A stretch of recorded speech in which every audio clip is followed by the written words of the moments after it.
بسم الله الرحمن الرحيم الحمد لله رب العالمين إن الحمد لله نحمده ونستعينه ونستغفره ونعوذ بالله من شرور أنفسنا ومن سيئات أعمالنا من يهده الله فلا مضل له ومن يضلل فلا هادي له أشهد أن لا إله إلا الله وحده لا شريك له وأشهد أن محمدا عبده ورسوله اللهم صل على محمد وعلى آل محمد كما صليت على إبراهيم وعلى آل إبراهيم إنك حميد مجيد اللهم بارك على محمد وعلى آل محمد كما باركت على إبراهيم وعلى آل إبراهيم إنك حميد مجيد ورضي اللهم عن الخلفاء الراشدين والصحابة أجمعين ومن تبعهم بإحسان إلى يوم الدين أما بعد السلام عليكم ورحمة الله وبركاته. Mes sœurs, mes frères, la grande famille, bienvenue dans ce live donc du mercredi dans la médecine du cœur ou des cœurs, dans la série donc des leçons du Coran. La parole est révélée, incréée de notre Seigneur subhanahu wa ta'ala que nous louons. Nous revenons vers lui repentants. Demandons protection contre les conséquences de nos péchés et Allah seul en sait le nombre. Et les tendances de l'âme, et l'âme ordonne certainement le mal, hormis celle à qui Allah fait miséricorde. Lui, le plus miséricordieux des miséricordieux. Lui, le pardonneur, le grand pardonneur, de qui tout procède, à qui tout revient, sans qui rien ne se réalise. J'atteste donc de son droit absolu et exclusif à l'adoration, j'atteste de la véracité, de l'exemplarité, de la prophétie de Mohammed ibn Abdillah, le meilleur des hommes qu'elle a été rapporté, qu'il a envoyé comme miséricorde pour les univers. Qu'Allah bénisse donc ce prophète, sa famille, ses compagnons, nobles compagnons, qu'Allah a agréés, et tous ceux qui les auront suivis dans le droit chemin, et qu'Allah nous fasse l'honneur d'en faire partie. Ce sont les seuls qui seront sauvés depuis l'envoi de Muhammad sallallahu alayhi wa sallam. Ce Seigneur subhanahu wa ta'ala a donc fait descendre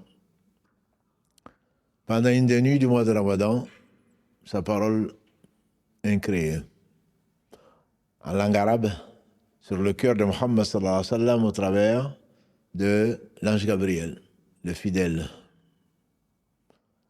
C'est lui qui a permis Allah subhanahu wa ta'ala de tout bien, et en particulier d'essayer de tirer les leçons, parce que l'important n'est pas, comme c'est déjà le cas, et depuis peut-être quelque temps déjà, l'important n'est pas d'apprendre le Coran sans le comprendre, et surtout sans en tirer les leçons et les mettre en pratique.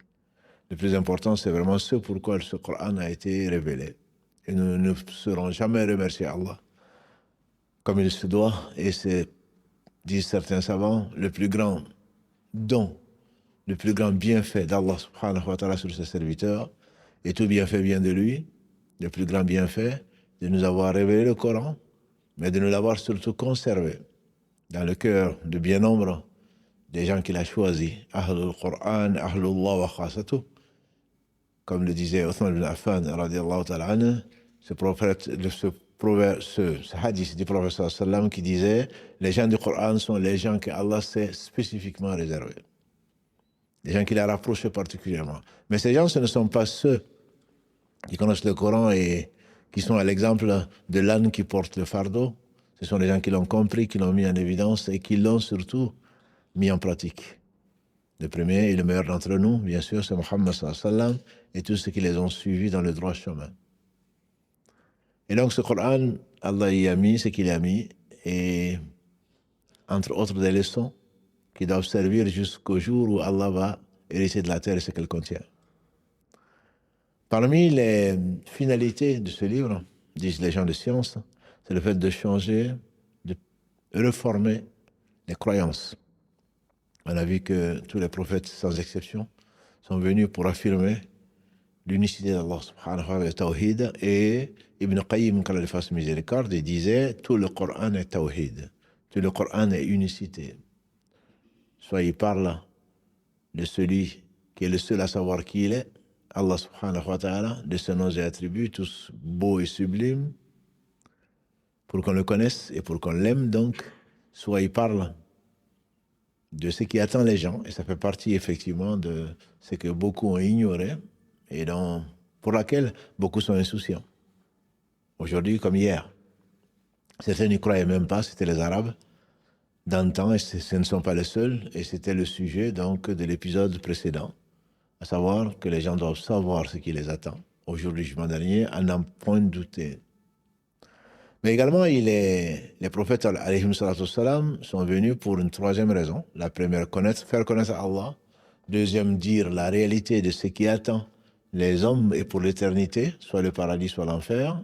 Et entre-temps, ce séjour sur la terre où on est testé, comme il le dit dans la sourate 67, verset 2, liyabluwakum ayyukum ahsanu amala, après avoir pris cet engagement devant Allah, donc de les tester afin qu'Allah distingue, bien qu'il le sache, prenne des témoins pour distinguer ceux qui sont dans les meilleures des œuvres. Et donc c'est la troisième raison pour laquelle Allah a envoyé les prophètes, et tous les prophètes sans exception ont appelé à l'obéissance à Allah au travers du test de l'adoration. C'est pourquoi nous avons été créés. Allah ordonne, et il n'ordonne que le meilleur si seulement on le savait, et Allah interdit, et il n'interdit que le blâmable. N'est-ce pas qu'il dit dans la sourate 16, sur laquelle nous revenons souvent, les abeilles, dans le verset 90, Allah dit « Inna Allah ya'amuru bil adli wal ihsani wa ita'i dhil qurba wa yanha anil fahsha'i wal munkari wal baghi ya'idhukum la'allakum tadhakkarun » Allah ordonne, Inna Allah, certes Allah ordonne l'équité, al-adl wal ihsan, et l'excellence en toutes choses. Inna Allah ya'amuru bil adli wal ihsan wa ita'i dhil qurba, et le fait de nourrir les proches. وينهى, et il interdit. وينهى عن الفحشاء والمنكر. وينهى عن الفحشاء والمنكر, et il interdit donc ce qui est blâmable et ce qui est peu honoré. Et donc cet ordre, si on le savait, n'est fait que pour nous, parce qu'il sait, subhanahu wa ta'ala, ce qui est, ce qui a été, ce qui sera. Ce qui n'a pas été, si ça avait été, c'est que ce serait. Il se trouve donc que par pure miséricorde, lui qui est le miséricordieux par essence, par excellence, Ar-Rahman Rahim,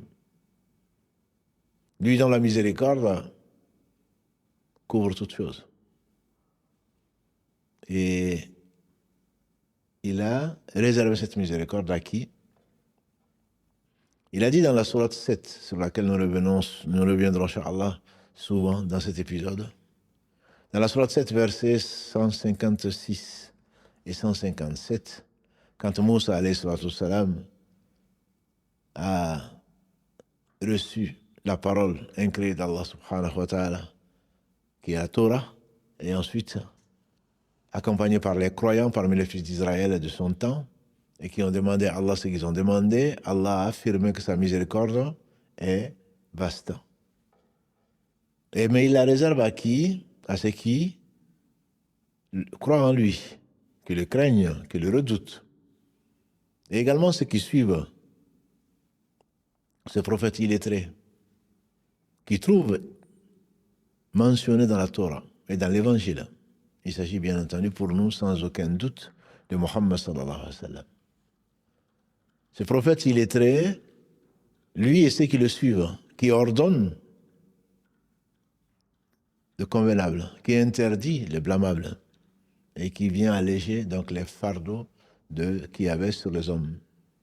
Ceux qui le suivent et qui le soutiennent, qui soutiennent la cause de ce prophète qui n'est autre chose que la cause d'Allah, certainement Allah subhanahu wa ta'ala leur fera une miséricorde infinie. Elle est très proche de cela, qu'Allah nous compte donc parmi ceux-là. Il parle de quoi, ce prophète, qui va leur ordonner le convenable, qui va leur interdire le blâmable. C'est l'un des rôles du prophète Muhammad sallallahu alayhi wa sallam, verset donc 156 et 157 de la sourate 7, avant de nous dire dans le 158, si vous voulez bien le retenir, 7, 158, dis-leur à Muhammad, vous les gens, je suis un messager envoyé à vous tous, contrairement aux autres prophètes alayhi salam, qui ont tous été envoyés, dont on ne doute pas de la mission, mais tous ont été envoyés à leur peuple. Quant à lui, Allah lui dit de proclamer haut et fort qu'il a été envoyé à tous les hommes, les blancs comme les rouges, les noirs comme les jaunes, à tous et à tous de tout temps, depuis qu'il a été envoyé à l'Isra. Verset 158 de la sourate 7. Ce n'est pas le seul, mais c'est l'un des versets les premier verset aussi de la sourate 25. Et également, dans la sourate 34, Allah subhanahu wa ta'ala affirme dans le verset 28. Et donc, le prophète sallam a été envoyé à l'humanité entière. Et il le dit d'ailleurs dans un très beau hadith, ils sont tous beaux. Il dit en substance, les autres prophètes, ce qui m'a été donné, contrairement aux autres prophètes, c'est 5 choses. Et il commençait par le fait que ou il finissait par, parmi les 5 points, celui d'être envoyé à l'humanité entière, alors que tous les autres prophètes ont été envoyés à leur seul peuple. Donc on imagine donc que les prophètes, sans exception, lui en particulier, ont été envoyés, puisqu'on trouve son nom dans la Torah et dans l'Évangile et sa description, les autres prophètes également pareil, c'est qu'ils ordonnent le convenable, ils interdisent le blâmable. C'est notre sujet aujourd'hui, le convenable et le blâmable. Qu'est-ce que c'est que le convenable?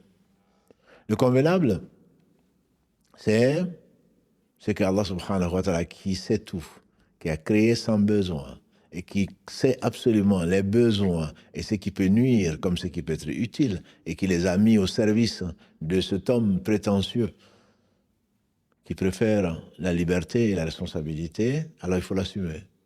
Mais Allah, dans sa miséricorde, ne l'a pas créé comme ça, il le laissait l'observer et voir ce qu'il va faire, il le sait, et par une pure miséricorde, il l'a accompagné.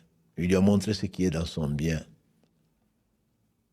On va t'interroger, dit Allah subhanahu wa ta'ala, sur le vin. On t'interroge sur le vin et les jeux de hasard.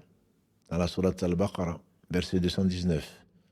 Et on reviendra peut-être dessus ensuite, avant que Allah subhanahu wa ta'ala n'interdise complètement, dans le verset 90 de la sourate 5, la consommation de la boisson alcoolique et tous les enivrants.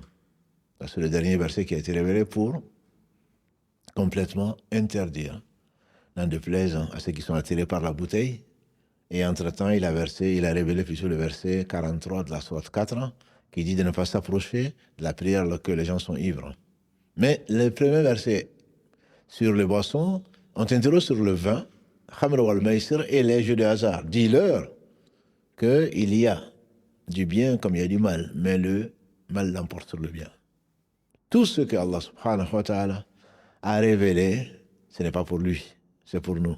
C'est par pure miséricorde. Il faut le comprendre. Si on le comprenait, au moins, on verrait à côté de quel bonheur on passe. Et que tout ce qui nous arrive comme malheur, ça vient de nous-mêmes. Je ne parle pas de preuves où on n'a pas le choix. Mais quand on choisit ce bas monde par rapport à l'au-delà, très certainement, on ne peut pas dire qu'on n'a pas été averti. Ce bas monde, qu'est-ce qu'il représente? Pas plus qu'un doigt plongé dans l'eau de la mer. Et quel volume, quand on le ressort, pourrait-il entraîner? Et donc, Allah, s'il a ordonné une chose, il aurait pu ne pas le faire.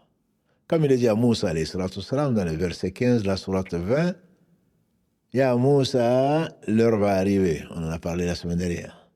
Que ça n'ait fallu que je le cache pour que chacun soit rétribué par rapport à ce qu'il a donc fait. Si tu ne savais pas qu'il y avait l'heure, qu'il allait y avoir la fin du monde, que tu vas être ressuscité après ta mort, que tu vas être jugé et que ta destinée sera soit le paradis, soit l'enfer, certainement tu perdrais beaucoup de temps comme beaucoup d'entre nous. Donc c'est par pure miséricorde. C'est pour ça qu'il faut connaître Allah. Ni ton père ni ta mère ne savent, et s'ils l'ont su, c'est parce qu'Allah nous a enseigné. Allah dit خلق الإنسان من علق خلق الإنسان من علق اقرأ وربك الأكرم الذي علم بالقلم علم الإنسان ما لم يعلم. 96 versets 1 à 5, les 5 premiers versets révélés sur Muhammad sallallahu alayhi wa sallam. Allah, celui qui a créé et celui qui a enseigné à l'homme ce qu'il ne savait pas. Et dans le verset 78 de la sourate 16, Allah dit subhanahu wa ta'ala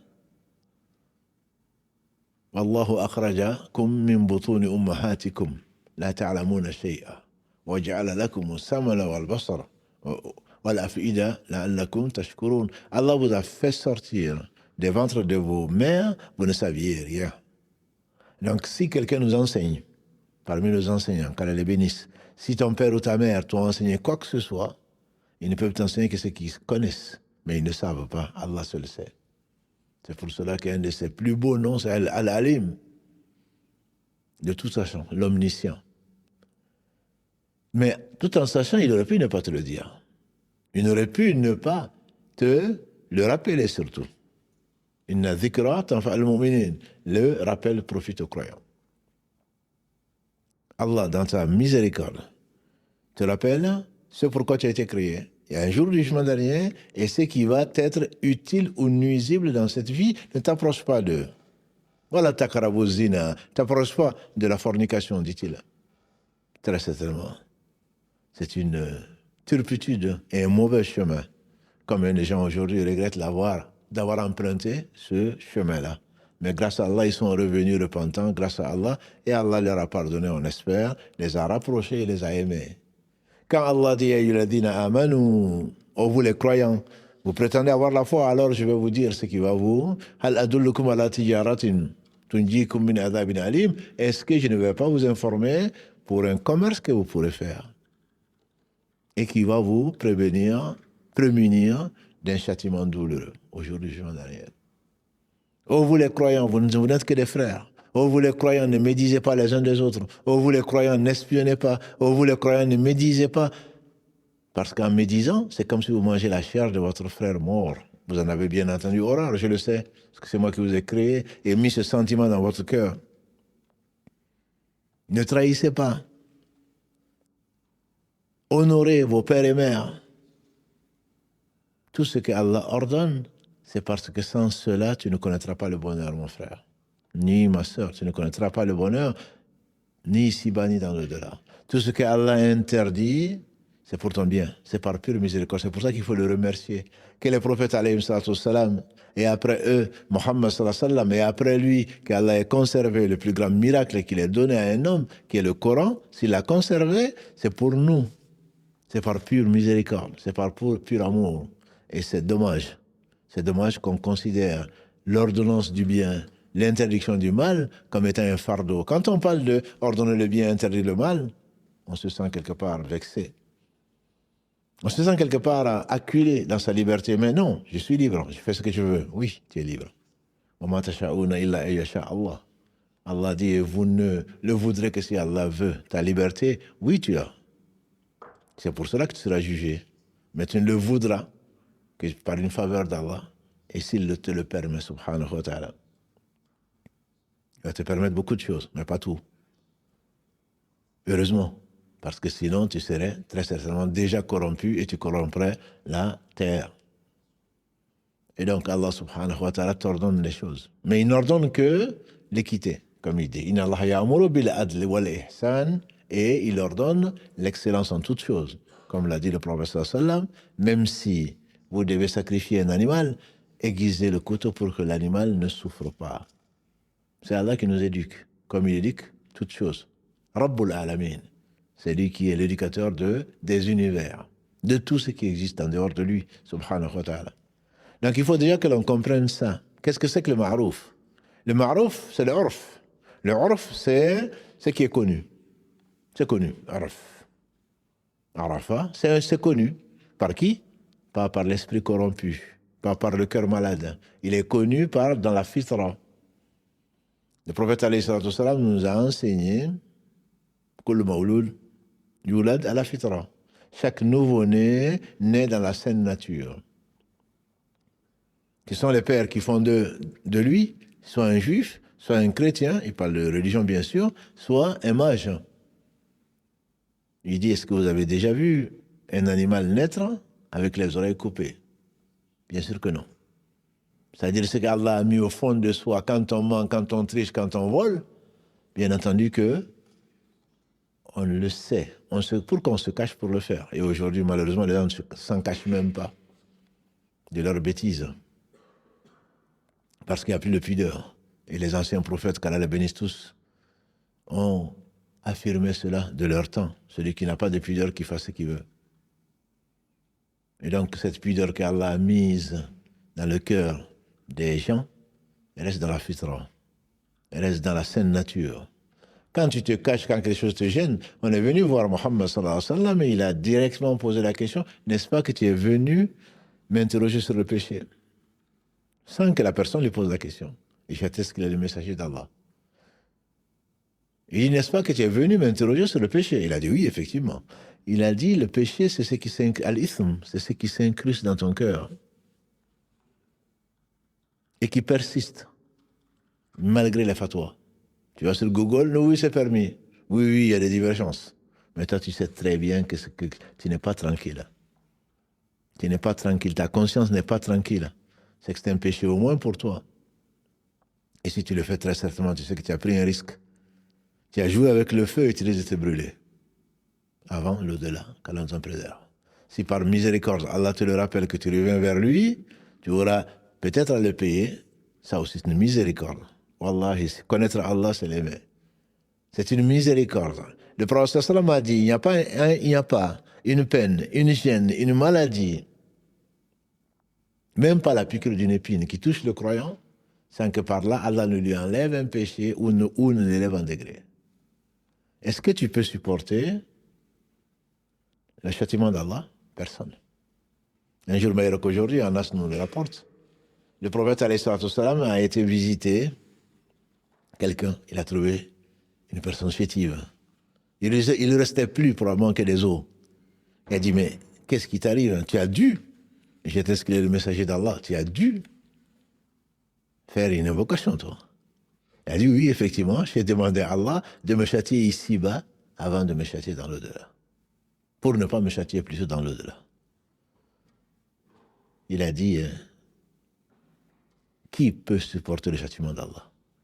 Pourquoi tu demandes à Allah de te châtier? Parce qu'il était sincère, il sait qu'il a fait des fautes. Demande plutôt à celui qui pardonne de te pardonner. On ne voyait que des os, une peau au-dessus des os. Pourquoi tu demandes à Allah de te châtier, lui qui est le miséricordieux? Personne ne peut supporter le châtiment d'Allah.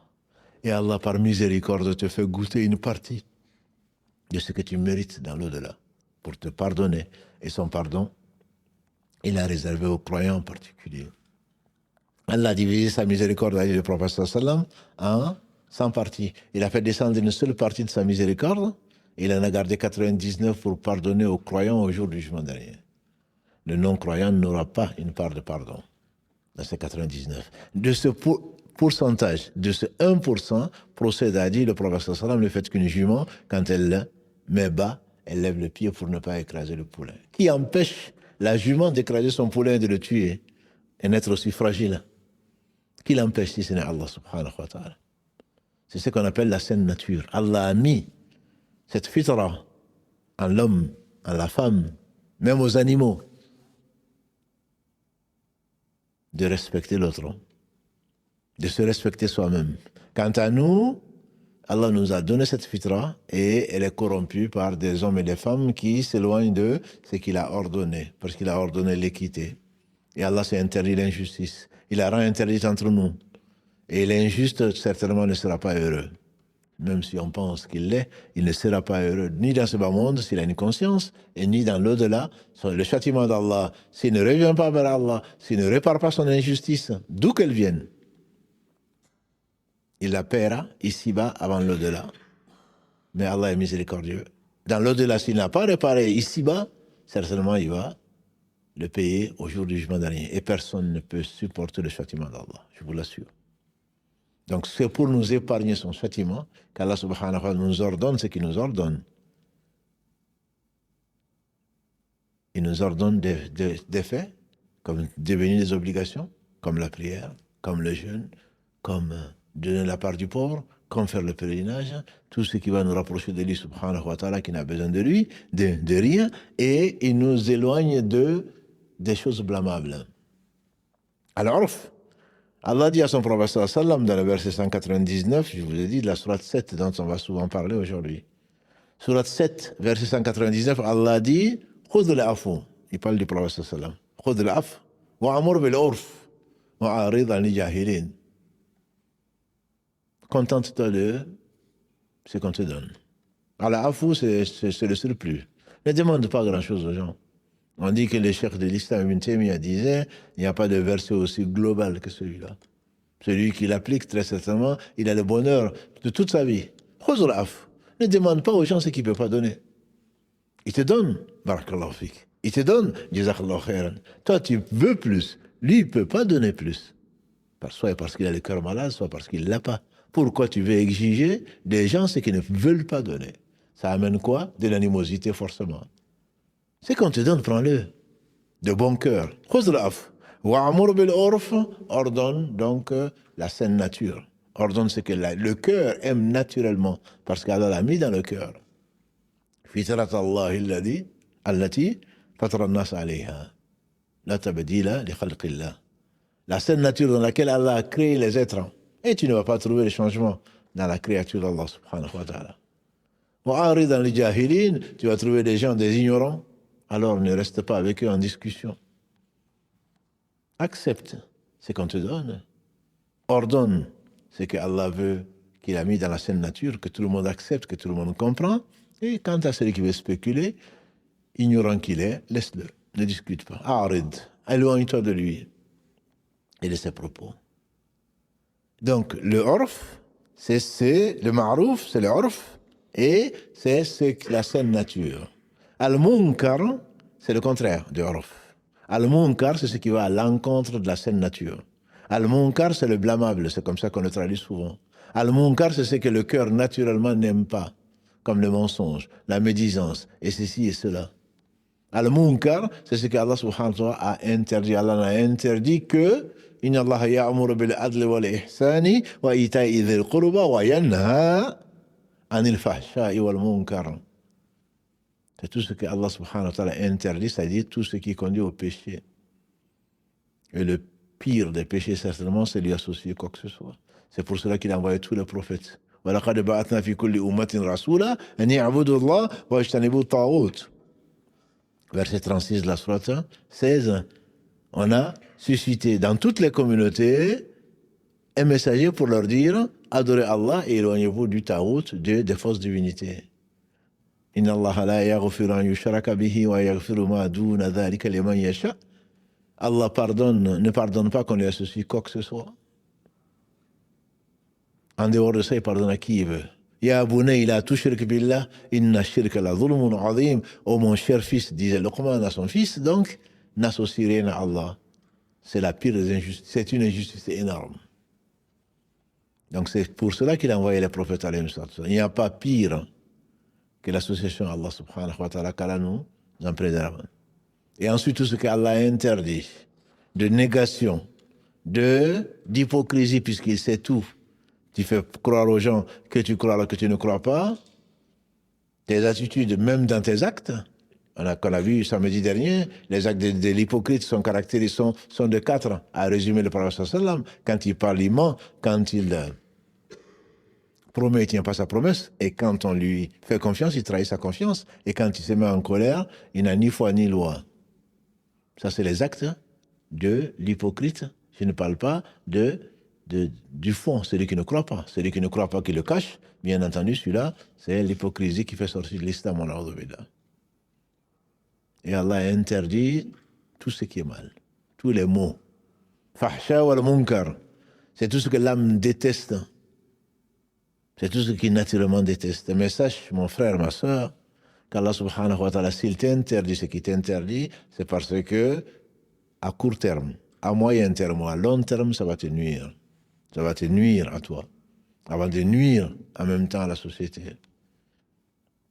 Anas bin Malik, radiyallahu ta'ala anhu, nous rapporte ce qui a été consigné par l'imam al-Bukhari, qu'Allah lui fasse miséricorde, il dit « La yu'minu ahadukum hatta yuhibba li akhihi ma yuhibbu li nafsi » Aucun d'entre vous ne sera véritablement croyant s'il n'aime pas pour son frère ce qu'il aime pour lui-même. J'ai bien dit « La yu'minu ahadukum hatta yuhibba li akhihi ma yuhibbu li nafsi » Aucun d'entre vous ne sera véritablement croyant s'il n'aime pas pour son frère ce qu'il aime pour lui-même. Ça veut dire quoi? C'est par amour, mon frère, que je te rappelle ce que Allah veut pour toi. C'est par amour, mon fils, ma fille, mon épouse, ma sœur, que je te rappelle ce que Allah n'aime pas. C'est parce que je t'aime, parce que je dois aimer pour moi ce que j'aime pour toi. J'aime pour toi le paradis, j'aime pour toi la miséricorde d'Allah. Et la miséricorde d'Allah est proche des bienfaisants. Si tu l'as oublié, si ton Satan t'a poussé vers ça, moi je te le rappelle par amour, pas par intérêt. C'est par amour. C'est par amour que je te le rappelle. Je ne sais pas pourquoi on voit toujours la dureté, toujours le châtiment, toujours l'interdiction dans l'islam. Fais ce que tu veux. Allah dit dans le hadith Qudsi que vous connaissez, d'Abu Dharr, rapporté par l'imam muslim, car il fasse miséricorde, un des imams et référent en matière de hadith, élève de Bukhari, car il fasse tous miséricorde. Allah dit, mes serviteurs, je me suis interdit l'injustice, je vous l'ai interdite entre vous, ne vous faites pas injustice jusqu'à ce qu'ils disent. Mes serviteurs, si vous aviez le cœur aussi pur que le plus pur d'entre vous, du cœur le plus pur d'entre vous, on pense à l'ange Gabriel, alayhi salam, cela n'augmenterait rien dans mon pouvoir ni à mon royaume. Si vous aviez le cœur aussi pervers que le cœur du plus pervers d'entre vous, on pense à Shaitan, cela n'augmenterait rien à mon royaume. Cela ne me nuira pas. Donc si Allah te conseille une chose, prends-la avec les deux mains, parce qu'il sait. Ce que Satan va te conseiller, ce que ses suppôts vont te conseiller, sont tous des ignorants. Ah non, mais tu fais ce que tu veux. Non, mais c'est trop difficile. Non, mais ne fais pas ça. Non, fais ça. C'est tellement bon. Pour combien de temps? Pour peu de temps. Quand tu auras fini. Dans la sourate Ibrahim, alayhi salatu wassalam, sourate numéro 14, Allah nous rappelle ce que Shaitan va dire, plutôt il nous révèle ce que Shaitan dit, puisqu'on ne le sait pas, il ne le rappelle pas, il nous révèle. Shaitan dira quand l'affaire sera terminée, au jour du jugement dernier, ou quand tu auras fait la bêtise, Inna Allah wa'adakum wa'ada al-haq. Allah très certainement vous a promis, et sa promesse est vraie. Wa'adtukum fa akhlaftakum. Et moi, je vous ai promis et j'ai trahi ma promesse. Shaitan te pousse, ma sœur. Shaitan te pousse, mon frère, à surfer sur quelques bienfaits de ce bas monde. Mais qu'est-ce que c'est que ce bas monde?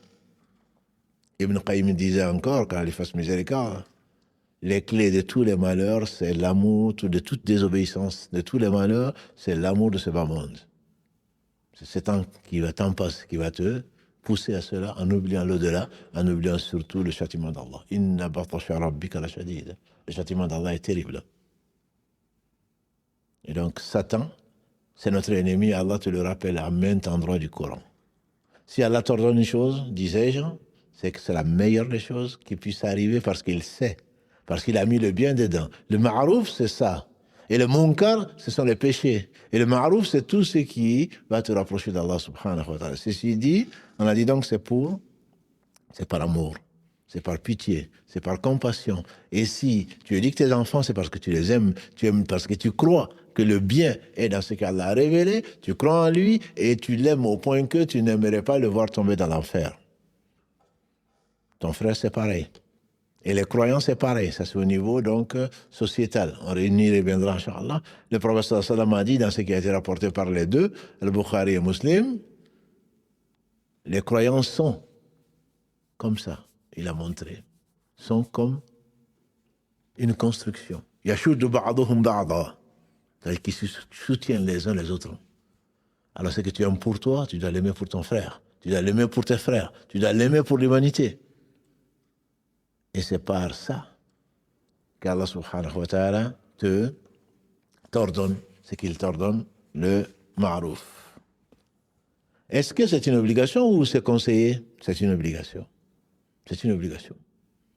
Abu Saïd al-Khudri, radiallahu ta'ala anhu, il a rapporté du prophète sallam ce qui est consigné par l'imam muslim, qu'Allah lui fasse miséricorde, ainsi qu'à tous nos savants, qui dit « Man yara minkum munkaran falyughayyir biyadihi » Celui d'entre vous, qui voit un fait blâmable, qui le change de sa main. Un fait. C'est que tous les faits blâmables, tu dois le changer de ta main. S'il ne peut pas, qu'il le change de sa langue. Et s'il ne peut pas, qu'au moins son cœur rejette ce fait blâmable. Parce qu'Allah l'a blâmé. Si Allah a blâmé une chose, c'est qu'elle est blâmable. Comment tu vas aimer ce qu'Allah a blâmé et tu prétends aimer Allah? Comment tu vas aimer ce qu'Allah a interdit et tu te dis, je parle de l'acte, je ne parle pas des gens, je parle de l'acte. Jusqu'à ce que la personne revienne à la raison parce qu'elle a perdu la raison. La raison veut que tu ne choisisses epsilon par rapport à l'infini. Ça, c'est la raison, ça. Un enfant peut effectivement choisir parce qu'il n'a pas de raison. Et là, Allah ne lui en tient pas rigueur. Quelqu'un qui a perdu la raison, comme on l'appelle, quelqu'un qui est fou, qui a perdu la raison, il peut aller, il peut faire des choses, il peut choisir le mauvais et laisser le bien. Mais la raison, l'homme raisonnable, la femme raisonnable ne choisira jamais epsilon. Le monde est ce qu'il contient. Que dire alors de ces parties par rapport à l'au-delà qui est éternel et qui est bien meilleur.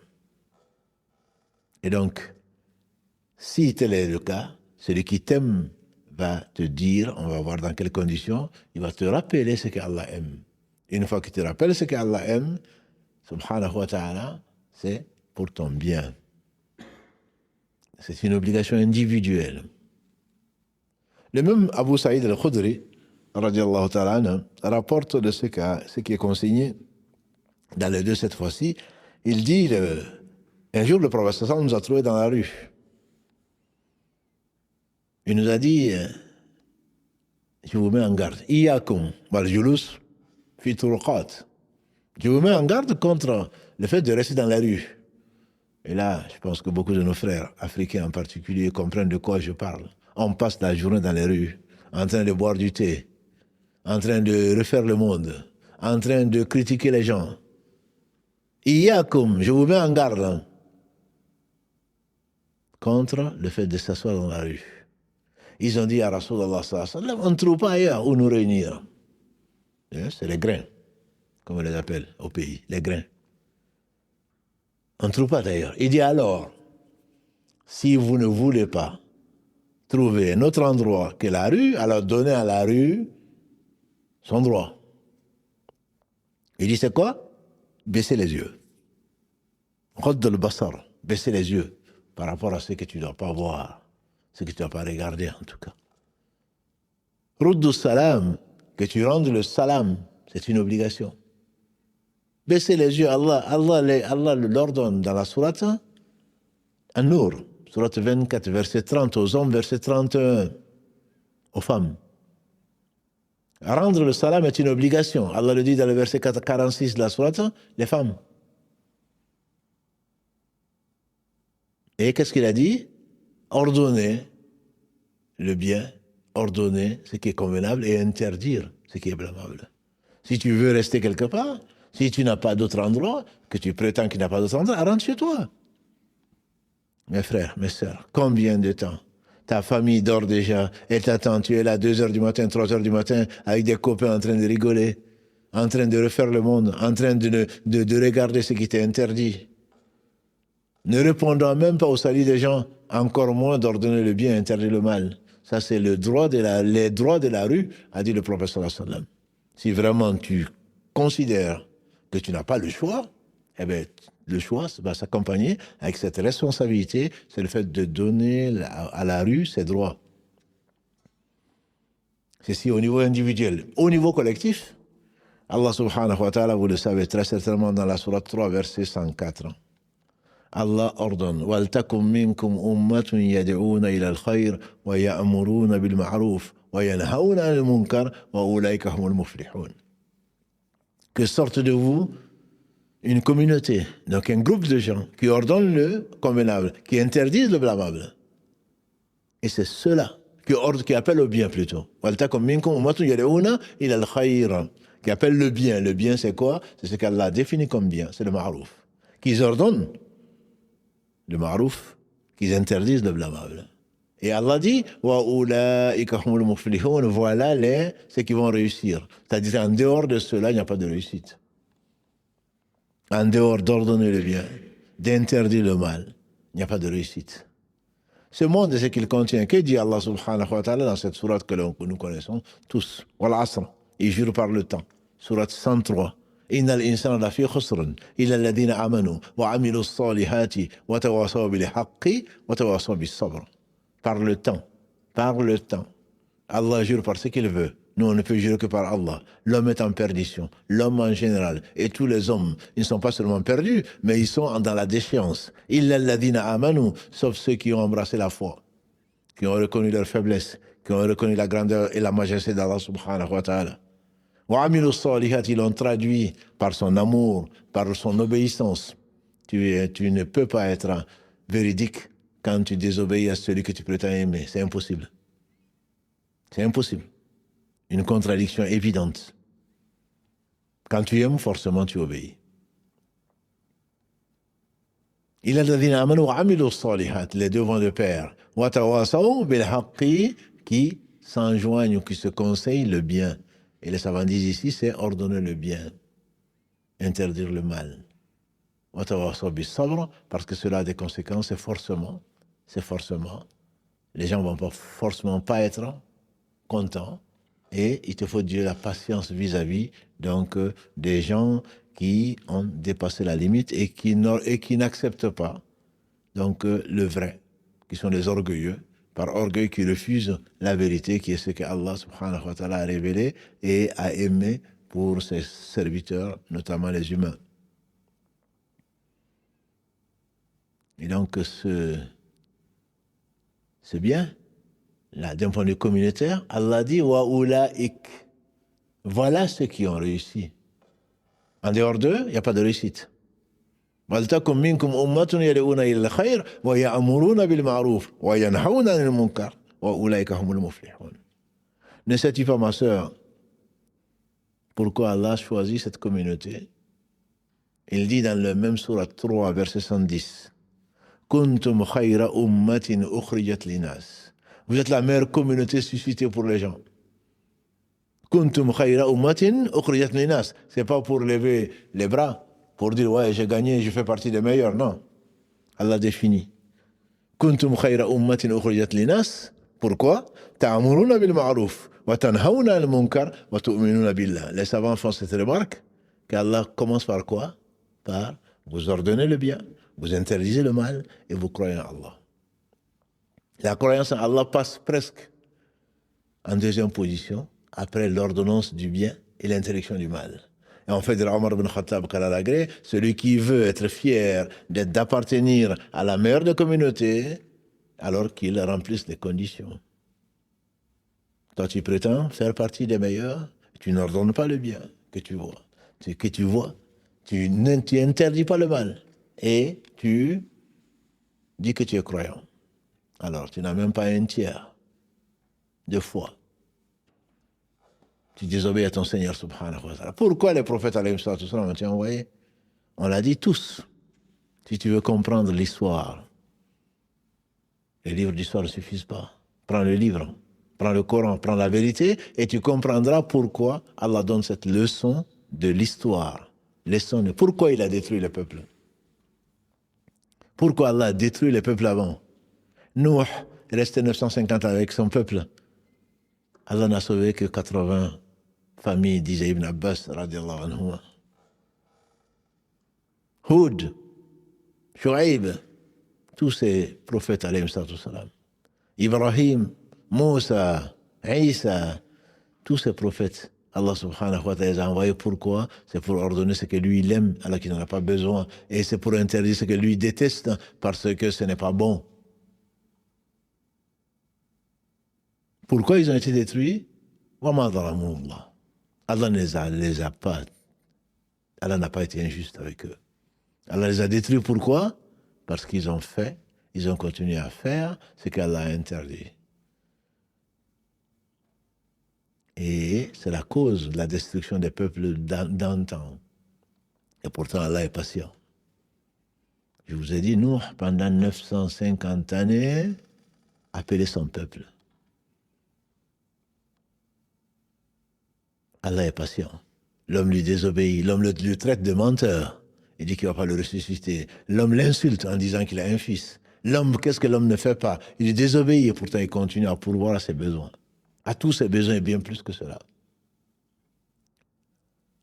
La destruction des peuples n'est venue que de là, en réalité. Allah le dit à nouveau dans la sourate 7 dont je vous ai parlé. Dans le verset 163. Ensuite, 164, 165, Allah nous donne l'exemple de ceux qui trichent. Un peuple pêcheur, et qui fait de la pêche en même temps, qui était au bord de la mer.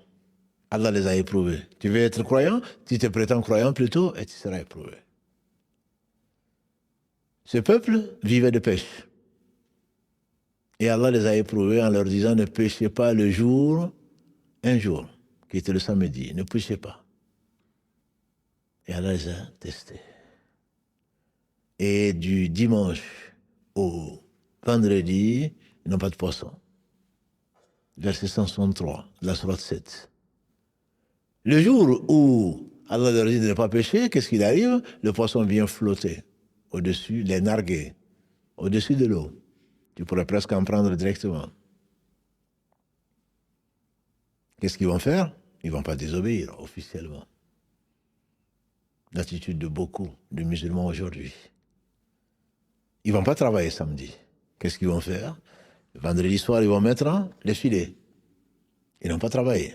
Tout samedi, ils ne travaillent pas. Dimanche matin, ils viennent de récolter les poissons qui ont été piégés par le filet. Ils ont travaillé? Non. Ils ont eu le résultat du travail? Oui. Contourner la loi. Voilà ceux qui croient être intelligents. Allah interdit une chose, ils vont faire la chose, mais de façon détournée, ils vont amener les gens à faire. Non, c'est pas moi, c'est lui. Mais c'est moi qui le paye pour le faire. Moi, je reste là, je fais rien. C'est pas moi qui l'ai fait. Je l'ai encouragé, je l'ai même payé pour le faire, et pourtant, c'est pas moi. Qu'on craigne Allah. Allah, c'est tout. Et les gens qui étaient avec eux, qu'est-ce qu'ils ont dit? Ils ont dit, arrêtez ça. Vous êtes en train de désobéir à Allah. Vous pensez tromper Allah? Non. Dans le verset 164 de la sourate 7, Allah a dit, et des gens leur ont dit d'arrêter. Et ceux qui les voyaient, ces gens, leur disent, mais pourquoi? Pourquoi vous avertissez? Pourquoi vous rappelez à ces gens la désobéissance à Allah et ses conséquences? Ils ont dit, ma'adratan inda rabbi. Une excuse auprès de notre Seigneur. Au moins, on aura appelé. On aura appelé. C'est une excuse. On les appelle. Si Allah les guide, peut-être que Allah va les guider. Mais au moins, on les aura appelés. C'est pour cela que Allah va sauver, dans le verset 165, les gens qui ordonnaient le bien, interdisaient ce mal-là. Et quand les gens qui ont été injustes vis-à-vis d'eux-mêmes, Allah va les détruire et il va leur faire subir un châtiment qui a déjà commencé dans leur tombe, certainement. Comme Pharaon. Et donc, celui qui peut doit interdire le mal. Celui qui peut, il doit ordonner le bien. Et les deux vont de pair. Généralement, quand on parle d'ordonner le bien et interdire le mal, on ne voit que l'interdiction. En réalité, avant toute chose, c'est ordonner. Allah commence, quand il parle des deux, il commence toujours par ordonner le bien, avant d'interdire le mal. Allah a détruit d'autres peuples. Et Allah a reproché aux gens, aux savants, avant nous, d'avoir négligé leur rôle. Allah dit en effet, subhanahu wa ta'ala, dans la sourate 5. Allah dit dans la sourate 5, le verset 78 et son suivant, Lu'ina alladhina kafaru min bani Israël ala lisani Daoud wa Isa bin Maryam ذلك بما عصوا وكانوا يعتدون كانوا لا يتناهون عن منكر فعلوا لبئس ما كانوا يفعلون. Ceux qui n'ont pas cru parmi les fils d'Israël ont été maudits par la bouche de qui? De deux prophètes, David et Jésus. Ala lisani Daoud wa Isa ذلك بما عصوا, parce qu'ils ont désobéi. وكانوا يعتدون. Car nous, ils ne s'interdisaient pas le mal et ils le faisaient. Quelle mauvaise situation. Pour nous l'expliquer, le prophète sallallahu alayhi wa sallam nous dit, d'après Ibn Mas'ud Kalalagré, dans le hadith rapporté par les imams Tirmidhi et Abu Daoud, qu'Allah le fasse miséricorde, il arrivait, aux désobéissants, parmi les fils d'Israël, il arrivait qu'un homme savant voyait un autre en train de désobéir à Allah, au vu, au su de tout le monde. Il disait, oh, un tel craint Allah. Le lendemain, il voyait le même en train de désobéir à Allah, et il lui dit, oh, un tel craint Allah. Mais comme il continue à désobéir, il l'invite à manger, il s'assoit avec lui et Allah les a maudits tous les deux. C'est ça l'explication de ce verset 162. Donc, ça, c'est verset plutôt 78 et 79 de la sourate Al-Ma'ida, de la sourate 5. Dans cette même sourate, verset 63, juste avant de cette sourate 5, Allah dit subhanahu wa ta'ala, pourquoi les rabbins et les prélats ne les ont-ils pas interdit le mensonge et le fait de manger de l'illicite? C'est-à-dire que quand on voit un fait blâmable, celui qui sait qu'il est blâmable, il est obligé de le faire. Je vous disais souvent, dans l'islam, il y a péché de non-assistance à personne en danger. La personne est en danger. Elle ne le sait peut-être pas, ou elle le sait. Elle est en danger. Elle est en train de mettre la communauté en danger en répandant le mal. Le prophète, alayhi salatu wassalam, nous a rappelé un hadith, il nous a donné plutôt une parabole. Une parabole qui a été consignée dans l'authentique de l'imam al-Bukhari, un hadith de Nu'man ibn Bashir. Un jeune, il était jeune, mais pas jeune de cœur, pas jeune d'esprit. Il était intelligent. Un jeune compagnon du prophète sallam qui nous rapporte que l'exemple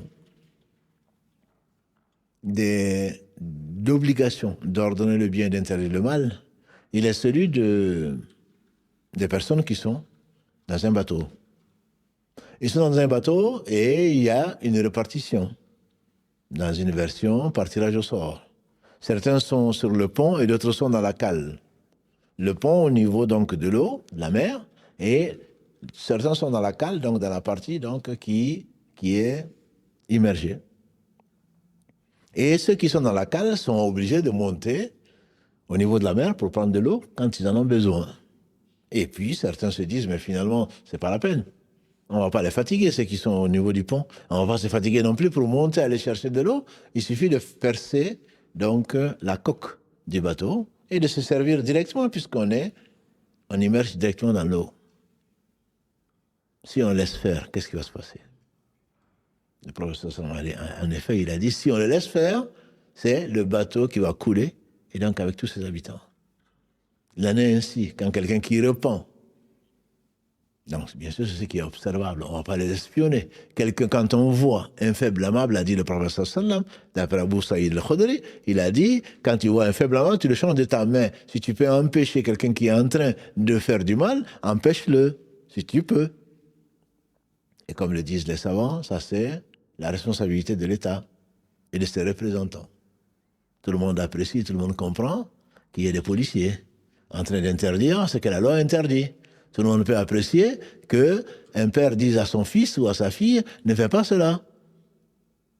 L'empêcher même de le faire.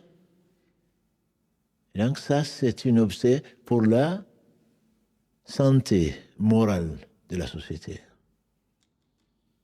Et le prophète sallam a expliqué pourquoi Daoud, alayhi salatu wassalam, et Isa ont maudit ces gens-là. Il a dit, Wallahi, je jure par Allah. Hadith encore rapporté par Ibn Mas'ud, Kalanagré, noble compagnon, l'un des premiers compagnons du prophète sallam, et il dit, Wallahi, vous ordonnerez le bien, et vous retiendrez le mal de l'injuste, et vous le mettrez sur le droit chemin, sinon, Allah va faire que vos cœurs vont s'entrechoquer, et il va vous maudire, tous. Hadith rapporté par l'imam Tirmidhi, qu'Allah lui fasse miséricorde. Et Abu Saïd al-Khudri encore, qui nous rapporte que le prophète sallam a dit, dans ce qui a été aussi rapporté par l'imam Tirmidhi, qui dit le meilleur combat, le plus grand djihad, c'est le fait de dire à un tyran le mal qu'il est en train de faire. Et pour cela, la personne est tuée. L'encouragement à être témoin devant Allah subhanahu wa ta'ala. Témoin devant une injustice, au moins de le dénoncer.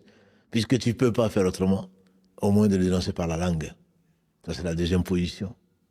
La première, c'est que tu empêches un idiot de faire un trou dans le bateau. L'État est là pour ça, il sera interrogé sur ça. L'homme est là, il sera interrogé pour ça, comme l'a dit le prophète sallallahu alayhi wa sallam. La femme est là, elle sera interrogée sur ce qu'elle peut faire. Chacun est responsable. Ce n'est pas parce que tout le monde, le prophète sallam un soir, il s'est levé comme affolé. Il a dit malheur aux Arabes. Il s'est fait un trou comme ça dans le barrage que Zulqarnain, dans la sourate, qui est cité dans la sourate 18, Zulqarnain a mis un barrage, construit un barrage fait d'alliège, de fer de plomb pour empêcher Gog et Magog, Ya'juj et Ma'juj, d'envahir la terre. Et ça va arriver, c'est l'un des 10 grands signes de la fin du monde. Il s'est fait un trou comme ça, malheur aux Arabes. Et une de ses épouses, ce qu'il était, qui dit, Ya Rasulallah, parce que on va être détruit alors qu'il y a des gens de bien parmi nous. Il dit oui, si on n'ordonne pas le bien, si on n'interdit pas le mal. Il a dit si on ne redresse pas l'injustice, comme aujourd'hui on le voit, si on n'interdit pas l'injustice, et que les puissants de ce bas monde sont en train de massacrer les gens, si on ne l'interdit pas, Allah va envoyer un châtiment qui n'épargnera personne. Qui n'épargnera personne. Hadith rapporté par l'imam al-Tirmidhi. Hudayfa ibn Yaman, radiallahu ta'ala anhu, il a également dit que le prophète m'a dit, si vous n'interdisez pas l'injustice, vous n'interdisez pas le blâmable, vous n'ordonnez pas le bien, vous allez invoquer Allah, Allah ne va pas vous exaucer. Allah ne va pas vous exaucer. La conséquence d'abandonner le fait d'interdire le mal, d'ordonner le bien, c'est la destruction comme Allah a détruit le peuple de Noé, les Ad, les Thamoud et les gens qui les ont suivis. Allah n'est le parent de personne. Allah est juste. Il a interdit l'injustice sous toutes ses formes. C'est la raison pour laquelle tu ne peux pas démissionner. Un prophète viendra, on a dit, hadith rapporté par les deux, un prophète viendra au jour du jugement dernier avec lui personne. Même si tout le monde refuse, même tout le monde, si tout le monde n'interdit pas le mal et n'ordonne pas le bien, fais-le. Parce que c'est ce que Allah subhanahu wa ta'ala, c'est ce que Allah va sauver. Dans le verset 116 de la sourate 11, dans la sourate Hud, Allah dit si seulement il y avait des gens qui ordonnaient le bien et qui interdisaient le mal, sauf très peu ils sont. Cela, Allah va les sauver. Quant aux injustes, il va les détruire. Ce n'est pas parce que moi je ne peux faire que ça. Et puis tout le monde fait ça. Oui, si tout le monde fait ça, tout le monde ira en enfer, en ordre de vida. Si tout le monde fait ça, Allah va détruire tout le monde. C'est le message qu'Allah fait passer au travers des prophètes et leurs récits, et les croyants qui étaient avec eux, qui ont risqué leur vie, tout en interdisant le mal et en ordonnant le bien. C'est une obligation individuelle et collective pour la vie sur terre. Quand il n'y aura plus l'ordonnancement du bien, l'interdiction du mal, Allah va détruire ce monde et ce sera la fin du monde. Il n'y aura pas, a dit le prophète sallam, un seul croyant à la fin du monde. Il y aura que des gens qui ne croient plus, qui n'ordonnent pas le mal, et qui n'ordonnent pas le bien, qui n'interdisent pas le mal. Et on s'achemine très certainement vers ce moment-là. Allah seul sait quand. Allah seul sait quand il y aura la fin du monde. Mais quand on voit comment le monde est transformé, comment les gens vont... Avant, tu avais l'impression que tout le monde avait honte de faire le mal. Au moins on se cachait. Aujourd'hui, qu'est-ce qu'on ne voit pas? Ce que les animaux ne font pas, on le voit aujourd'hui. Et on ne peut même pas parler. Tu seras sanctionné parce que... De quoi tu te mêles? Je me mêle de l'avenir de l'humanité. Je n'accepte pas ce qu'Allah n'aime pas. Le minimum, c'est le cœur. Et les cœurs meurent. Il n'y a pas pire que le cœur qui meurt. Il n'y a pas pire. Voir l'injustice, voir ce que Allah subhanahu wa ta'ala a interdit, se faire sans que ton cœur bouge, c'est le minimum si tu crains pour ta vie ou tu n'as pas la force ou le courage de le changer, ou tu n'as pas le pouvoir tout simplement de le changer. Le minimum, c'est le cœur. Si le cœur finit par accepter ce qu'Allah n'aime pas, alors très certainement tu es mort. Le prophète sallam, qu'est-ce qu'il a dit dans une des versions de l'imam Muslim, de ce hadith? Celui d'entre vous qui voit un fait blâmable, qui le chante de sa main, s'il ne peut, de sa langue, s'il ne peut, monte son cœur. Et dans une version de Abu Sa'id al-Khudri, il est dit, et laysa wara'a dhalika. Après cela, il n'y a pas la foi qui pèse le poids d'un atome. Il n'y a pas un atome de foi dans le cœur. Et en effet, il y a une dizaine d'années, il y a une vingtaine d'années, il y a une cinquantaine d'années, des choses se faisaient et ça révoltait les gens. Et aujourd'hui, qu'est-ce que tu veux? Et ton cœur finit par mourir. Ça ne te choque même plus. Avant, tu voyais des choses blâmables. Tu te révoltes, si tu peux le changer, arrête, au moins par ta langue. Dans les familles, au moins tu es responsable. Au moins par la langue. Non, aujourd'hui, qu'est-ce que tu veux? C'est comme ça. Et c'est les enfants d'aujourd'hui, on dirait. Ah, les gens aujourd'hui sont comme ça. Eh bien, si les gens aujourd'hui sont comme ça, tu es comme eux. Parce que tu n'as plus le cœur. Ton cœur est mort. Et c'est la pire des choses qui puissent t'arriver. Ibn Qayyim disait, quand il fasse miséricorde, la mort du cœur est pire que la mort du corps. La mort du corps te sépare de ce bas monde. Mais la mort du cœur te sépare d'Allah, subhanahu wa ta'ala.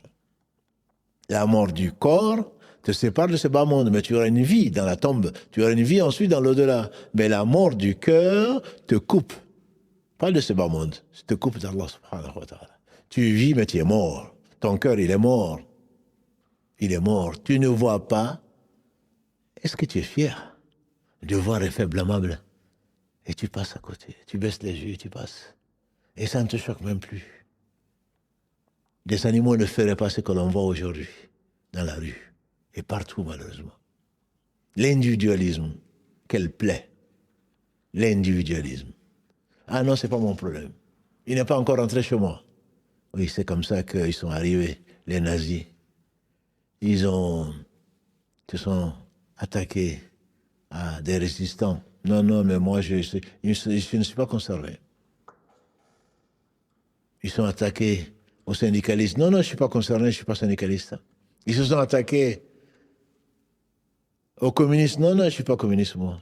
Ils sont attaqués ensuite à qui? À tout un chacun. Le jour où ils ont fini par imposer leur injustice. Et combien de néo-nazis existent encore aujourd'hui? De dictateurs, de tyrans existent. Si ton cœur ne bouge même pas, et si tu peux, ta langue au moins le condamner, c'est raciste, c'est xénophobe et le reste, si tu ne le fais pas, alors il n'y aura plus de foi dans ton cœur, malgré ta prière, malgré ton jeûne, malgré ton pèlerinage. Il n'y aura plus de cœur. Tu ne vis plus. Tu es mort vivant. On te voit vivant, mais tu ne vis pas, tu es mort. Parce que ton cœur est mort, quand nous en prenons. Déjà 20 heures, pour terminer cet ordre, cette miséricorde d'Allah subhanahu wa ta'ala. C'est le message que je veux faire passer. Si Allah nous interdit le mal, c'est pour nous-mêmes. S'il nous ordonne d'ordonner le bien, c'est pour nous-mêmes, c'est pas pour lui subhanahu wa ta'ala. Alors pour le faire, il te demande la science. Le premier critère pour que tu puisses ordonner le bien, il faut le connaître. Que tu puisses interdire le mal, il faut le connaître. Tu vois un bien qui est négligé, alors tu dois l'ordonner. Donc, parce qu'un bien défini par la religion, parce que toi tu aimes, qui es-tu? Parce que tu aimes ce qu'Allah aime, c'est ça le bien. Puisqu'il le sait, puisque c'est lui qui l'a voulu, puisque c'est lui qui a mis le bien. Moi, ma vie comme miniamatin famille Allah, il n'y a pas de bienfait si ça ne vient pas d'Allah. Et donc, ce bien-là, tu dois ordonner parce que tu le sais, de source sûre. Allah a dit, le messager a dit, allez, ça, tout ça. Le mal, défini par Allah parce que toi tu n'aimes pas, que tu vois, qui est perpétré, tu te dois très certainement de l'interdire. Au moins par la main si tu peux, dans ta famille ou ailleurs, par amour. Pour ces malheureux pécheurs Si vraiment tu les aimes, demain tu seras confondu, ils te reprocheront. Oh mon père, oh ma mère, pourquoi tu ne m'as pas empêché de faire ceci et cela? Pourquoi tu ne m'as pas rappelé ceci et cela? Pourquoi tu m'as choisi tel comme mère? Pourquoi tu as choisi un tel comme père? Parce que tu ne m'aimes pas. Si tu m'aimais, très certainement tu m'aurais montré le bien parce que je ne le connaissais pas. J'étais aveuglé par mes passions et tu ne m'as pas arrêté. Aujourd'hui, nous prions pour nos pères et mères. Et pourtant, nous avons subi d'eux beaucoup d'injustices, certainement, qu'Allah leur fasse miséricorde.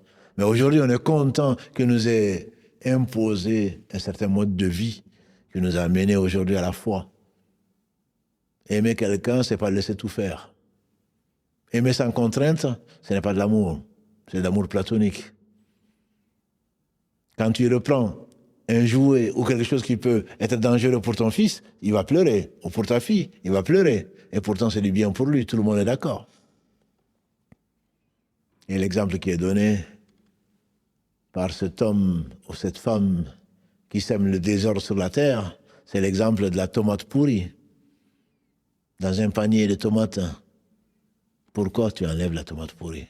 Parce que sinon, c'est toute la société, c'est toutes les tomates qui vont se pourrir. La contagion. Une maison insalubre, qu'est-ce que tu en fais? Une plaie, pourquoi tu la désinfectes? Pourquoi tu acceptes de laisser une partie de toi-même dans une chirurgie réparatrice ou autre chose? Tu enlèves le morceau qui est malade parce qu'on n'arrive pas à le soigner. On te dit qu'il faut une amputation. Pourquoi tu l'acceptes? C'est pour ne pas perdre tout le corps. Alors si toi tu veux la paix dans la société, tu veux la paix dans la famille, et tu ne dis rien, c'est de la démission. C'est de la démission. C'est pour cela que les prophètes, alayhi salam, ont été souvent seuls, minoritaires, comme Allah le dit, entre autres dans la sourate 11, verset 116. Il faut connaître. Si tu connais, tu ne peux pas te contenter de ce qui déplaît à Allah, de ce qu'Allah interdit. Ce n'est pas possible. Sinon, tu ne vis plus. Sinon, tu es un faux. Tu es un menteur.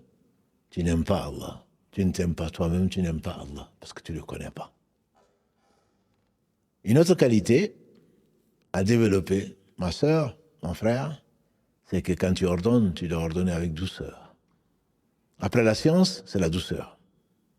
Tu dois ordonner avec douceur. Tu ne peux pas imposer. Avec la douceur, disait le prophète sallam, tu arrives au bien. Où il a dit, tout le bien, c'est dans la douceur. La douceur conduit au bien. Et prend l'exemple sur Muhammad sallallahu alayhi wa sallam. Un jour meilleur qu'aujourd'hui, il a trouvé un bédouin en train d'uriner dans la mosquée. On connaît tous l'histoire. Les compagnons du prophète se sont précipités sur lui en voulant l'arrêter, voire le lapider. Il a dit laissez-le terminer. Et mettez ensuite un seau d'eau sur son baoul, sur son urine. À l'époque, bien sûr, il n'y avait pas de tapis, il n'y avait pas de moquette. Il n'y avait même pas de natte. On priait même le sol avec ses chaussures. Quand il a fini, il a été le trouver. Il a dit, tu sais, ça c'est un endroit dédié à la prière, à la louange d'Allah, à proclamer la gloire d'Allah, et pas pour faire autre chose. Et le hadith, il est authentique. Qu'est-ce que dit le bédouin? Il dit, oh mon Dieu, en tout cas dans une version, oh mon Dieu, pardonne-moi. Pardonne à Mohammed, ne pardonne à personne d'autre. Ne pardonne à personne d'autre. Pourquoi? Parce que les autres ont failli le lyncher. Ils ont failli le lyncher parce qu'il a fait du mal. Oui, certes, il a fait du mal. Mais ils n'ont pas fait avec douceur. Muawiyah ibn Hakam, il dit qu'il était en train de prier, il revenait de voyage, j'imagine. Il a été au début, le prophète sallam priait et les gens causaient, entre guillemets. Et ensuite, Allah leur a dit, subhanahu wa ta'ala, de se taire. Et entre autres, dans la sourate 7. إذا قرأ القرآن فاستمعوا له وانصتوا لعلكم ترحمون. Si ma mémoire est bonne, verset 204, la sourate encore 7. Quand le Coran est récité, taisez-vous, écoutez-le et taisez-vous pour qu'Allah vous fasse miséricorde. Il a dit que quelqu'un a éternué, peut-être lui-même. Il a dit alhamdulillah. Il lui a dit yarhamukallah, qu'Allah te fasse miséricorde. et à côté de lui, des prières en train de lui donner des coups de coude. Et qu'est-ce qu'il dit? Laissez-moi tranquille, tout en priant. Il dit, quand le prophète a terminé, il a pris de côté. Elle dit, tu sais, dans cette prière, on ne doit dire que la louange d'Allah, le glorifier, l'adorer. Et qu'est-ce qu'il disait, le rawi? Il dit, Wallahi, il ne m'a pas insulté. Il ne m'a pas frappé. Il m'a juste dit ça. Ça, c'est Mohammed sallallahu alayhi wa sallam. La douceur. Il n'a jamais levé la main sur un esclave ni sur une femme. Jamais. C'est la douceur. Celui qui a été envoyé comme miséricorde pour les univers. Sallallahu alayhi wa sallam. Il faut être doux. D'autant plus qu'une troisième qualité, c'est quoi? Quand tu veux appeler au bien, il faut, avant toute chose, avertir la personne. Peut-être qu'elle est ignorante, c'est la preuve. Ce bédouin, qui peut imaginer aujourd'hui que quelqu'un ne sait pas qu'il ne faut pas faire uriner, qu'il ne faut pas uriner dans une mosquée? Non, celui-là ne savait pas. Donc il faut toujours supposer que celui que tu vois en train d'agir d'une certaine façon n'est pas informé. C'est pour cela que l'islam ne condamne personne avant de l'en informer. Tu n'as pas vu que même parfois pour les amendes, on t'informe. Pour être sûr qu'au moins tu savais que c'était interdit. C'est une méthode, c'est une éducation. Enseigne d'abord avant de sévir. Enseigne avant d'interdire. Ce que tu ne sais pas, mon frère, ma soeur, mon fils, ma fille, tu ne sais pas que ça se fait pas. Pourquoi maman? Pourquoi papa? Parce que Dieu n'aime pas ça, parce que les gens n'aiment pas ça, parce que ça se fait pas. Est-ce que tu aimerais que un homme est venu dire au prophète sallallahu, moi je veux bien être musulman, je veux bien attester, mais permets-moi de faire la fornication. Le prophète sallallahu n'a pas été choqué, comme on dirait aujourd'hui. Il a dit, est-ce que tu aimerais que l'on fornique avec ta mère? Il a dit non. Et avec ta sœur? Il a dit non. Et avec ta fille? Il dit non. Il dit alors c'est pourquoi les gens n'aiment pas que l'on fornique avec leur mère, avec leur fille, avec leur sœur. Et sallallahu alayhi wa sallam, il a touché sa poitrine et Allah lui a enlevé cette tentation, cette passion qui peut amener, conduire l'un et l'autre vers ce qu'Allah a interdit, subhanahu wa ta'ala. Et enfin, et ce n'est pas le moindre, il faut être patient. Il faut être patient. Quand tu ordonnes le bien, tu interdis le mal, forcément tu vas voir, tu vas entendre, tu vas subir, surtout aujourd'hui. Qu'est-ce qu'il a dit Muhammad sallallahu alayhi wa sallam? Bada islam gharib, sayoudu ghariban kama bada. Touba lil ghubara,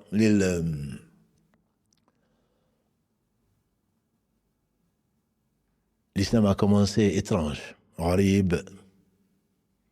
Saoud ghariba, et l'islam redeviendra étrange. Et touba pour les étrangers, le ghuraba, touba le ghuraba. Touba, certains disent que c'est le paradis, d'autres disent que c'est un arbre au paradis. En tout cas, bienheureux, on pourra traduire, que ce soit un arbre ou autre chose, les gens qui sont étrangers dans ce bas monde. Il y a même un livre qui a été écrit dessus, beaucoup de commentaires dessus. Qui sont ceux-là? Abu Huraira a rapporté donc ce hadith dans l'authentique de Muslim.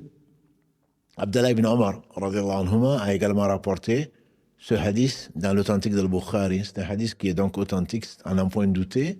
Quand on a demandé au prophète sallallahu, mais qui sont ces étrangers? Bienheureux les étrangers. Gharib, c'est la même racine que Maghreb. Gharaba, c'est quelque chose d'éloigné. Quand on dit l'Occident. L'Occident, c'est l'endroit le plus éloigné de l'Orient, bien sûr. Tout est relatif. Donc Gharib, c'est un étranger parce qu'il vient de loin. C'est pour ça qu'on l'appelle Gharib. Gharib, ça peut être traduit par étrange ou étranger. L'islam a commencé étranger, un homme qui vient de la part d'Allah vous avertir qu'il y a un châtiment douloureux qui atteint ceux qui désobéissent à Allah, notamment qui lui associent quoi que ce soit. C'est l'enfer pour l'éternité. Il est considéré comme quelqu'un d'étranger et d'étrange à la fois. Étranger et étrange. Et on se retrouve presque dans la même position aujourd'hui. Tu enseignes aux hommes le bien, et tu n'entends que des insultes et de la calomnie. Il est étrange. Il est extrémiste. Il est ceci, il est cela. Parce que tout le monde le fait. Pourquoi? De quel droit il nous interdit ça? C'est parce que je vous aime, mes sœurs. C'est parce que je vous aime, mes frères. J'aime pour vous ce que je dois aimer pour vous ce que j'aime pour moi-même. J'aimerais bien que ça rentre dans mon cœur, que ça dépasse la langue. Parce que Allah aime les gens qu'il aime. Et donc tu te dois quand tu vois un faible amable, de le changer de ta main quand tu peux, si c'est dans ton pouvoir, sinon au moins par la langue. Par amour pour Allah, par amour pour ses créatures. Gharib, aujourd'hui, la meilleure interprétation que j'ai entendue d'Ibn Rajab ou d'autres, c'est celui qui applique la sunna. Aujourd'hui, tu appliques la sunna, on va te dire non, mais tu es trop rigoureux ça. Tu es trop rigoriste ça. Les gens, tout le monde, non, mais vous, votre religion, elle est trop dure. Tu veux dire que le prophète était trop dur? Tu veux dire que Allah était dur vis-à-vis de ses créatures? Si tu le connaissais certainement, tu saurais que tu as menti. Il n'y a pas plus facile que la religion. Le prophète a insisté de faciliter les choses. Simplement, ce n'est pas je fais ce que je veux. Non. Tu n'es pas soumis. Si tu fais ce que tu veux, tu es soumis à tes passions. Tu n'es pas soumis à Allah subhanahu wa ta'ala. Aujourd'hui, tu appelles à la sunna, ben, tu es considéré comme quelqu'un de bizarre. Le prophète ne nous a-t-il pas dit à la fin du monde, tenir à sa religion sera comme tenir une braise dans sa main. Il avait bien raison, bien sûr. Sallallahu alayhi wa sallam. Tenir à sa religion, c'est comme si on avait une braise dans la main qu'il faut tenir. D'autres savants, ils ont dit, c'est le groupe qui est sauvé. Comme vous le savez, le prophète a prophétisé. Celui qui il dit qu'il est peuple d'avant, notamment la communauté juive, c'est divisé en 71 parties, 70 en enfer. La communauté chrétienne s'est divisée en 72 parties, 71 en enfer. Moi, ma communauté, a-t-il dit, c'est divisé en 73 parties, dont 112 en enfer. Ils ont dit, et une seule au paradis. Il dit, laquelle c'est? Il dit, ce sur quoi moi je suis aujourd'hui, moi et mes compagnons. Voilà la sunna. Ça dit, oui, mais c'était avant. Et tu pensais que le prophète sallam ne savait pas qu'il y aurait un après? Allah aurait-il ignoré, subhanahu wa ta'ala, qu'il y aurait un après? La sunna, ce n'est pas c'est pas une mode. C'est pas une façon de s'habiller, c'est pas une façon de parler, c'est pas une façon, non, c'est un tout. C'est avant tout une éthique.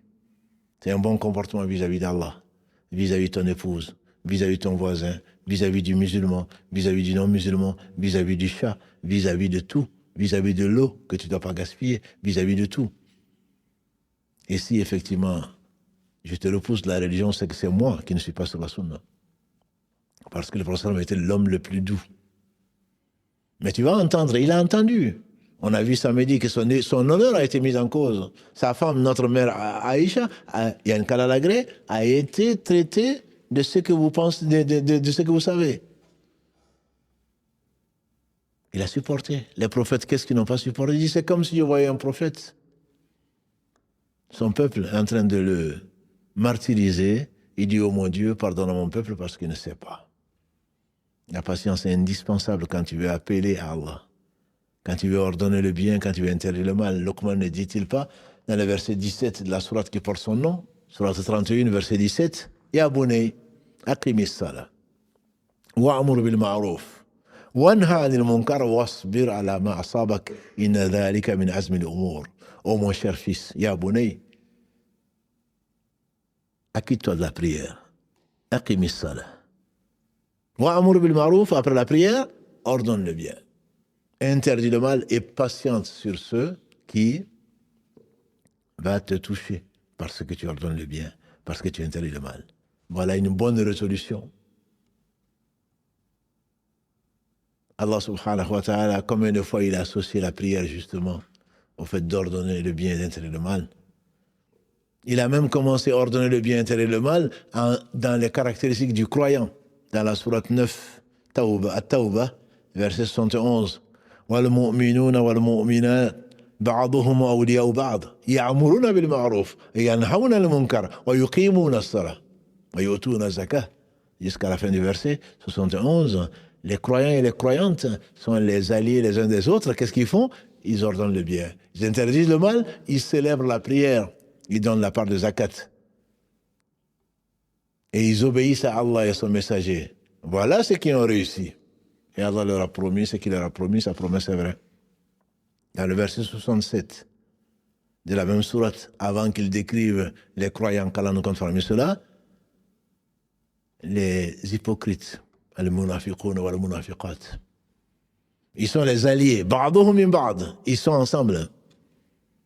Qu'est-ce qu'il dit? Ya'muruna bil munkar. Ils ordonnent le mal. Tu vois des gens s'associer pour ordonner le mal, s'ils se disent musulmans, ils sont certainement des hypocrites. Voilà, c'est des réformateurs.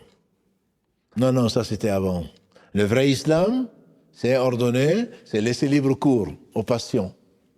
C'est ordonner le mal. Allah n'aurait-il pas su, subhanahu wa ta'ala, ou ne sait-il pas que c'est le mal quand il a ordonné à son prophète sallam de l'ordonner? C'est la prière qui va t'amener à ça. Allah joint cela. La prière, ordonner le bien, interdire le mal, être élu parmi la meilleure des communautés. Tout ceci vient en rapport avec ordonner le bien et interdire le mal parce qu'Allah sait et Allah est miséricordieux. C'est sur cela que je vais m'arrêter, Inch'Allah. Sache que c'est par pur amour. Et pour dissuader les hypocrites et les négateurs, qu'Allah a envoyé ses messagers. Ils ont été combattus, mais ils ont continué à ordonner le bien, interdire le mal. Si tu ne le fais plus, par la main si tu peux, tu ne peux pas par la langue si tu peux, tu ne le fais plus. Ton cœur, si tu ne peux plus, alors très certainement s'il ne rejette plus, alors ton cœur est mort et tu es bien mort bien plus tôt que tu ne crois. Ton certificat de décès, tu l'as déjà entre les mains. C'est pas le corps. Qu'est-ce qu'il a dit, sallallahu alayhi wa sallam? Il y a un morceau de chair dans le corps. S'il est sain, c'est tout le corps qui est sain. Et s'il est corrompu, c'est tout le corps qui est corrompu, n'est-ce pas que c'est le cœur, comme il a dit, alayhi salatu salam. Qu'Allah bénisse ce prophète, sa famille, ses compagnons, tous ceux qui les auront suivis dans le droit chemin, et nous fasse l'honneur d'en faire partie. Des gens qui ont un cœur vivant, des gens qui ordonnent le bien, qui interdisent le mal, et que Allah aime et qu'Allah rapproche au travers de l'amour qu'Allah subhanahu wa ta'ala donne aux gens qu'il a aimés, ce sont ses alliés, qu'Allah nous compte parmi ceux-là, et nous accorde donc sa satisfaction au paradis, et ne nous prive pas de la contemplation de sa noble face subhanahu wa ta'ala. سبحانك اللهم وبحمدك أشهد أن لا إله إلا أنت أستغفرك وأتوب إليك سبحان ربك رب العزة عما يصفون والسلام على المرسلين والحمد لله رب العالمين والسلام عليكم ورحمة الله وبركاته.